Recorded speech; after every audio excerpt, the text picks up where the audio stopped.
You ever like cut someone off or straight up kill them because they disappointed you, and then you realize how cool that person is, so you let them back into your life just for them to disappoint you again, so you murder them again, and then you realize again, damn it, they're pretty cool. That's the Milwaukee Brewers to me. A franchise that constantly wets the bed in October. They haven't won a playoff series since 2018, but it's times like these where the snobbiness in me really comes out. Like, imagine Elon Musk complaining to a homeless guy that people are mean to him on Twitter or something. Like, yeah, read the room, or in this case, the streets. There are plenty of fans out there who would kill to have a playoff team, even if they lose first thing every time they got there. But when you make the playoffs so many times like the Brewers have since 2018, I almost look at it like a waste of time when a championship isn't won. And I know that's a really bad way to look at it because it's not true. I mean, what Derek Jeter said about how it's either you win it all or it's a failure, like, yeah, that's a big winner's mentality. That's cool to have, but you also can't just completely discredit the good that you did in seasons a championship wasn't won, which is going to be most of the time. And especially for a team like Milwaukee, one that keeps proving how consistent they are at being good and making the playoffs, we'd be ignorant to not credit the amazing system they've been working with the last several years. Really quick, if you're part of the 51% of viewers not subscribed yet and enjoy the videos, consider hitting that button, as the Brewers are currently in what should be considered a golden era. Before 2018, this organization existed for 48 years and made the playoffs 4 times. Since 2018, in just 8 years, they've made the playoffs 6 times, and if the season ended today, make that 7. Why is this? Well, it's almost like the baseball gods birthed 2 new versions of the same kind of team in 2018. The Brewers are the National League version of the Rays, or the Rays are the American League version of the Brewers. However you want to put it, things shifted in 2018 when the Brewers won the division over the Cubs, and the Rays didn't make the postseason, but won 90 games and proceeded to make the postseason for 5 straight seasons starting in 2019. I'm not going to spend much time on the Rays. I just want to show how similar these two teams are. I mean, look at the front offices. The Rays have so many people in their front office who other teams hired. Andrew Friedman to the Dodgers, Chaim Bloom to the Red Sox, now Cardinals, Peter Bendix to the Marlins, James Click to the Astros before the two split because Click felt insulted. He only got a 1-year contract offer after they'd won the championship. You see this? These Rays guys are basically too good at their job for their own sake. Oh, and another one, Matt Arnold, hired by the Brewers. And the Brewers have gotten so smart and so advanced, their own guys are now being poached away. Like David Stearns, the Mets hired him after 8 years in Milwaukee. Something about those Jewish baseball execs from Harvard or Yale. I guess they're the baseball gods' chosen people too. But the point is that, like the Rays, Milwaukee's built such a great system to churn out winning teams without the need to spend so much money and have superstars left and right. But you can be getting tickets left and right to go to games with SeatGeek. With us being in the heart of baseball season now, along with the NFL season creeping up, it's the perfect time to talk about getting tickets to go to games, and that's where SeatGeek comes in to help you out. SeatGeek is the #1 rated ticketing app with over 28 million downloads. There are more than 70,000 events listed on SeatGeek, including concerts, sports, festivals, and more, and they always make it really easy to see which seats are the most ideal to get. SeatGeek makes this easy with a scale of 1 to 10, so you know you're getting a good deal, so you can see where the best deals are. Green is for the good deals, red is for the bad deals. And this is where I come in, as you can get 10% off your next set of tickets at SeatGeek by using code iTALK10. That's 10% off any tickets with promo code ITALK10. Make sure you click the link in the description and download the app. Now back to the video. 2022, the Brewers traded away Josh Hader, who was struggling at the time, but still regarded as one of baseball's best relievers, and it seemed like a pretty obvious move of trading him before they have to pay him. And as good as Hader still is, it worked out. Devin Williams slotted right into the closer's role, while the Brewer bullpen overall was one of, if not the best in baseball in 2023, and they made the playoffs. Then after 2024, they traded Devin Williams away, someone looked at as maybe the best closer in baseball. Again, partly because they didn't want to eventually give him a bigger contract after this season.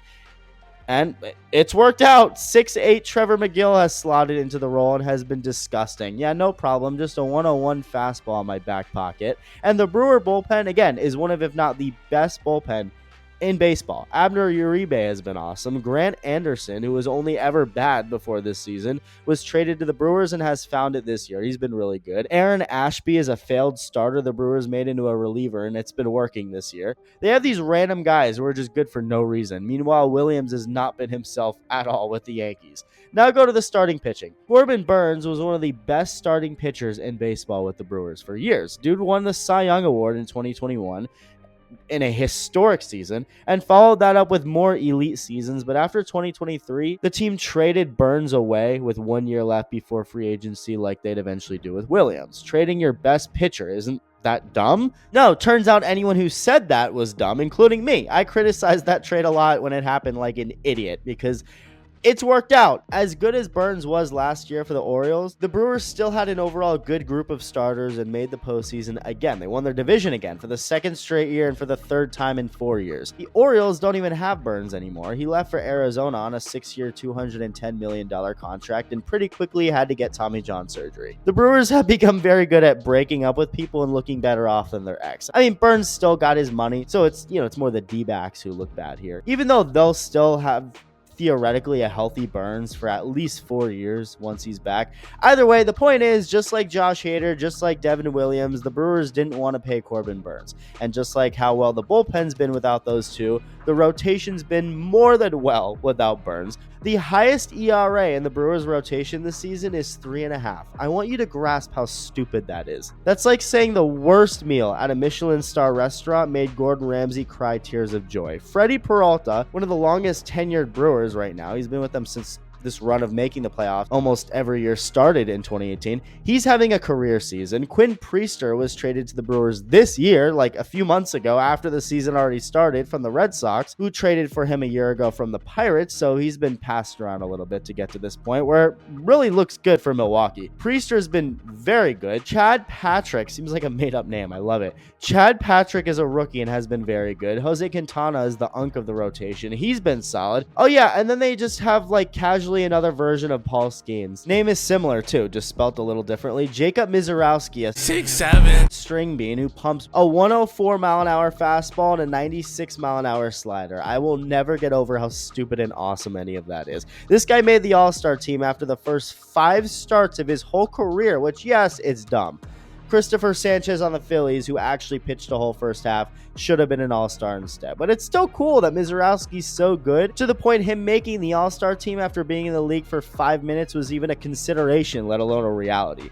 Like, that's awesome for him. You can't blame him for that. Yeah, excuse me for throwing a 98 mile an hour slider and stealing Paul Skeens' girlfriend. I mean, when people are already making creepy AI photos of the two together, you know shit's real. Those are all the stats you need to know how good he's been. So the Brewer pitching staff is good, to put it very simply. It's definitely the stronger part of their team compared to the hitting. Josh Hader, Devin Williams, Corbin Burns were, again, all traded because the Brewers felt it was smarter to get something for them and not give them big contracts. The hitting version of that is Willy Adames, a guy they got from the Rays in 2021, and a guy who was very solid for them through the 2024 season. Adames started off the 2021 season with the Rays and was struggling, and a big part of it was because he had a hard time seeing the ball when hitting at Tropicana Field due to the lights in the batter's eye. Now, yeah, it sounds like an excuse, but it was real. In 2019, his first full season, he was god-awful at home. Like, it's insane how drastic of a difference it was. He's a completely different person. At home, he hit 200. On the road, he hit 300. His OPS was 557 at home. On the road, over 900. 5 home runs that season at home, 15 on the road. I mean, bro is allergic to Tropicana Field. And after that continued in 2021, he was traded to the Brewers, and he was so good with them to finish that season. And Adames has never been a top-tier hitter in the league, but he was overall good with the Brewers. Last year was his best season, and guys like Hader/Williams are a little more expendable since they're relievers. Not that good relievers are easy to replace, but it's more doable than a good shortstop. There's like 7 to 8 relievers on every team. There's only one good shortstop on any team at most. So he was too important to trade and get anything for, but no chance in hell the Brewers were going to give Willie what the Giants did. So that's a big bad and overall player that they did lose. And it's not like their offense has improved without him. It hasn't. It's dropped off a bit. And the guy replacing Willie at shortstop, Joey Ortiz, who they got in the Corbin Burns trade, has been a horrible hitter. But he's been a great defender and has potential hitting-wise. So you'll put up with his struggles when you have other solid hitters around him, like Rhys Hoskins, Isaac Collins, great name, his parents were based, Christian Yelich, Sal Frelick, Jackson Chourio. None of these guys have been great. None of them have been lighting the world on fire and blowing anyone's pants off, but they've been simply solid. They're not a team that's built to outslug anybody. They're not going to hammer you with home runs and dominate you offensively, but that's okay. You can get away with a little weaker of an offense when the pitching is as good as it is, and it's also an offense that, again, may not be that powerful, but they're 12th in batting average, 9th in on-base percentage, and 21st in strikeouts, meaning they're pretty good at putting the ball in play, getting on base, and making shit happen. They also love to steal bases. They're 3rd in that category, which is interesting because the whole Moneyball movement, all the advanced stats and sabermetrics that have inspired teams like the Rays and Brewers, stealing bases was actually frowned upon. Basically that the risk was too big to take. Yet the Rays are number 1 in steals. Brewers are, again, 3rd. And I love that. I mean, it's obvious that being too extreme in any direction is bad. So with this, it's like mixing the old school and the new school. And the Brewers are doing a great job of that. They're doing such a great job that not only did the Mets poach their general manager, but the Cubs, Milwaukee's biggest rival, hired away their manager, Craig Counsell, who not only managed the Brewers for 9 years, but played with them and was born near Milwaukee. Like, the Brewers were in his DNA, and the Cubs were still able to prime away so he can manage them. And just like how it went after losing Josh Hader, Devin Williams, Corbin Burns, Willie Adames, and David Stearns, they've been just fine without Craig Counsell. Pat Murphy, who was the Brewers bench coach with Counsell, has taken over and done a great job helping lead them to the playoffs last year and helping lead the Brewers to being tied for first place at the time of this video. The team's payroll this year is $112 million. There are only 6 teams less expensive than them. The Dodgers' payroll this year is $341 million. The entire league is less expensive than them. Guess who just won every single game between the two for the whole season? Yeah, and after doing so, Murphy called his boys a bunch of guys nobody has ever heard of, a bunch of average Joes. And that may seem disrespectful to say about his own guys, but it's more so about the fact that, yeah, the Brewers don't really have many stars.